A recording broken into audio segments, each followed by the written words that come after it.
This podcast is brought to you by Mapper Forward's new Patreon community, the Global Coffee Think Tank. Check the show notes or head to patreon.com/Mapper Forward to find out how you can become a member today. Willy Gihozo, welcome back to the Daily Coffee Pro by Mapper Forward.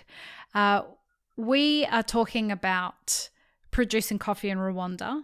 And then in the last episode, we were talking about how the issues that Brazil experienced in 2021, how that impacted the coffee supply chain within Rwanda and how it really pushed prices up in Rwanda as a consequence of the frost and drought decreasing the amount of coffee that was coming out of Brazil. And because Rwanda was able to monopolize on that, they were able to take advantage of the fact that prices were going up, and it worked well. We also were talking about how the cost of fertilizers and inputs really impacted and will continue to impact things moving forward. Something that we haven't had a chance to cover on this podcast yet at all, but something that I'm very interested in particularly is how has COVID impacted different coffee producing regions around the world. And I was wondering if you could give us some insight to how the Rwandan coffee producing process and community was affected by COVID. Yes. Well, thank you again for having me. It's my pleasure. So I would like to talk about how it affected us. Mm-hmm. So you see, we had lockdowns. Yep. So it was very hard to move around. And then people had fear of getting the COVID. So some of the farmers stayed at home. Right. Yeah. So your lockdowns, when were your lockdowns? In 2020, from at the end of January, I think. Right. Up to June, July. So you had long lockdowns. Yeah, it was about 4 months or 3 months without moving. And that's your harvest season, right? Yeah, that was our harvest season. But the good thing was, I was at the farm. That was the good thing. So for me, I was working. So anyway, business dealing with agriculture, we're still working. Mm-hmm. So that was it. And another thing that affected us very much is the connection with buyers. So you know that thing, buyers used to come to visit us during the seasons. We connect, we try to chat about how everything is going. We had a lot of projects concerning community, building the community, but it didn't go well because the project partners couldn't come. So how did you adapt to that? We had to wait. We have to wait for the COVID thing to end, so we can reconnect and then reschedule what we wanted to do during those years. From now, 2022 up to 2025. So the project moved from those years from 2022 up to 2025. Wow. And were you able to connect with buyers through Zoom or? We tried to connect. Yep. And then on chat. Right. Chat. WhatsApp. Yeah. WhatsApp. Yeah. And that was a good thing. Right. So, so did business change? So business stopped or slowed down significantly because of? Slowed down. Right. Yeah. Because of the supply chain. Maybe let me say like logistics. Right. The logistics thing, it was very hard during 2020 and 2021. Yeah, because, you can try to send, like maybe, let me say, trying to send coffee to the buyers. Yep. The prices of shipping were very high at that moment. Mm. And then the duration of transport was very, very big, because like there is somewhere we export in Asia. Before, it used to be 1 month, Right. but during those days it was around 1.5 to 2 months. And it was more it took longer to get there, which has an impact on the shelf life of the coffee, and it was more expensive to get it there. Yeah, more expensive. Yeah. And it was more difficult to find buyers for the coffee because they couldn't come to the farm. Yeah. For us, we usually had buyers, some. So they used to come to visit us during every season, but they couldn't come. That's 2 years. That's 2020 and 2021.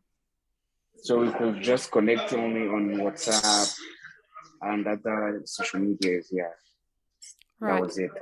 But frankly speaking, yep, it really affected us into logistics very much. Tell me more. Like booking the vessels. That was one of the hardest things, because they could tell you I think last year, for people exporting in the US, they had that problem. So they couldn't find the vessel to go with for their coffee, to transport their coffee. Right. So and the coffee will be at the port maybe in August, and it was taken from there in December. Wow. Is that real? That really happened? Yeah. There were some kind of problems like that. Wow. Yeah, because of the vessels. Yeah. Did you guys have problems with containers, shipping containers? Other producers, because for me, I don't ship there, but I did get those news from other producers. Right. So the shipping container shortage was also experienced in Rwanda, the same as it was experienced in other places. Yeah. Because we are a landlocked country. Yep. So we use either Mombasa or Dar es Salaam port. Right. And even those countries are trying to export too. So that means we're very slow on logistics.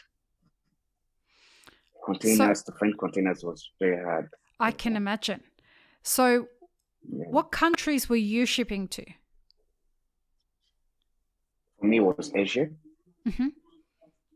And South Korea, but I didn't have much problems like other producers who told me about exporting to Europe and US. Yeah, that was very hard for them. Yeah. Would you say that the issues that you're experiencing during COVID, would you say that they're finished now and you're on to other issues because of the war in Russia and Ukraine, or the same? I'm not sure. Because I think that's the answer that most producers are giving. Now, all prices on all products are going wild. Wild. Yeah. Petrol, food, everything. So you guys are experiencing insane inflation in Rwanda, the same as we are everywhere else. Yeah, it's everywhere because, we thought the pandemic was ending and then everything will go back on track. Then after the pandemic, the war happening. It's affecting oil, it's affecting wheat, all agricultural products. Yeah, that's it. So, the standards of living are getting very, very expensive. And is the standard of living in Rwanda for pickers? So not the people who own the farms, but the labor force on the farms. I suspect, were they heavily impacted by COVID? the same way as producers were? Like, were they able to get to work? Yeah, they did. They were able to get to work. As I told you, our government did help very much for people who are doing agribusiness. Right. So yeah, so you had they did try to help us so that we had to use 50% of the workers that we recently used. You had to That use means them. 50% of it. That means Okay. 50%. So that means if I did use maybe like 50 workers, I was able to only use 25. Right. That means we were low in the harvest, but it was still fine. Yeah, because if there is a farm that has to be harvested maybe 1 week, during those days it had to be harvested 2 weeks because of the labor force. And was the government giving you any assistance to help, financial assistance to help pay the wages? They did. Great. Now, not that kind of thing, but they did help some business because you had to apply if you want help. But to us, we didn't because there were no much problems. Right. Yeah, but that's awesome. But business really did help. We had to apply. Right. You know, something that I, as a consultant and a business coach, what I noticed was that the pandemic really gave people who were meant to be leaders the opportunity to step into that leadership role.